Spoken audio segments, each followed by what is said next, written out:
Hi everyone, and welcome back to my channel, Live, Eat and Heal. If you are new to this channel, a warm welcome to you. My name is Daina, and I am the author of the book, Live, Eat and Heal the Way Nature Intended. This book is based on my personal journey from sickness to health and how I managed to get rid of lupus out of my body by changing my diet and my lifestyle. It is available on Amazon as an ebook and as a paper book. Please remember to hit the subscribe button below so you receive notifications each time I post a new video. Today I'm going to share with you chapter 11 in my book, Live, Eat and Heal the Way Nature Intended. In this chapter I talk about autophagy. What is autophagy? Autophagy comes from the Greek word auto meaning self and phagy meaning eat. So it's self-eating. So what is it about the body self-eating? Basically what happens is the body forms membranes which go around scavenging for dying cells, sick cells, and any cell which is not performing properly, and gobbles them, recycles them, and make new cells and use some of that for energy. So that process is so important in the body, and this is where healing occurs. This is where everything changes. There's two processes. There's metabolism, where there's eating, and then where you are building, and then there's autophagy and detox, where you are actually destroying.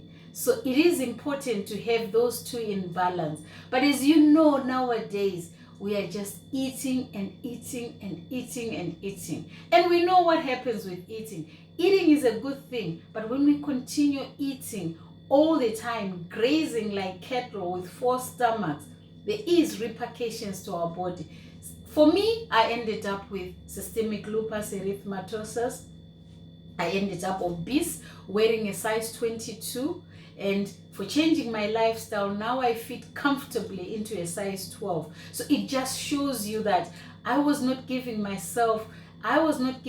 body the time to detox and autophagy. This is why I ended up with all these problems. I was just eating and eating, even though I considered some of the foods I was eating to be healthy. But still, as long as there is no rest in our eating and we do not let the inherent properties of autophagy of the body to kick in, we will have big problems. So what happens is, when you eat, obviously hormones are released to act on that food, and everything happens, which we've been discussing in previous videos. But you need to give the body a rest so that autophagy can kick in. For example, the hormone insulin. When the hormone insulin is released, it's an anabolic hormone, which means building.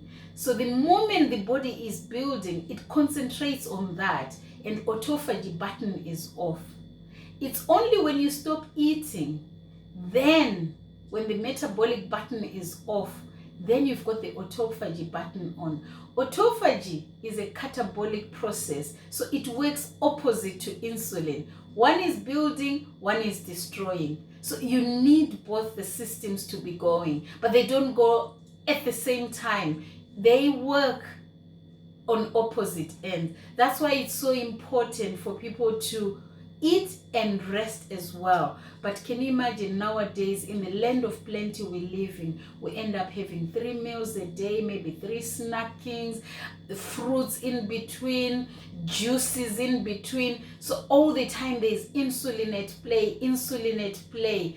I'm not demonizing insulin. It is a good hormone and it has its purpose and it has its place. But there is a time when the insulin button needs to be off so that autophagy can kick in. So this is what I talk about in that chapter 11, how important autophagy is and how important we should have it.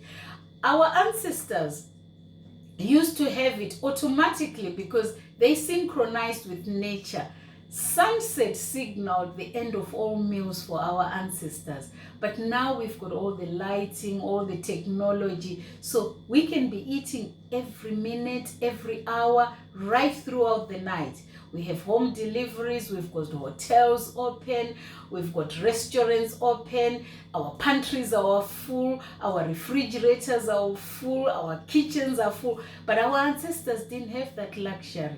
So they were forced in a way by nature to synchronize with the seasons, and in a way that forced them into autophagy.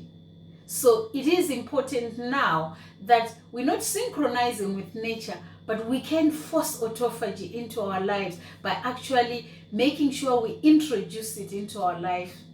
So by either having our last meal, say at 6 in the evening, and then we don't eat until the next day, maybe midday. So in a way, you've had 18 hours of not eating, which is famine in a way. And in a way, you're actually now introducing autophagy because metabolism is off and autophagy is going to be on. So yes, get your copy if you haven't got your copy at the moment.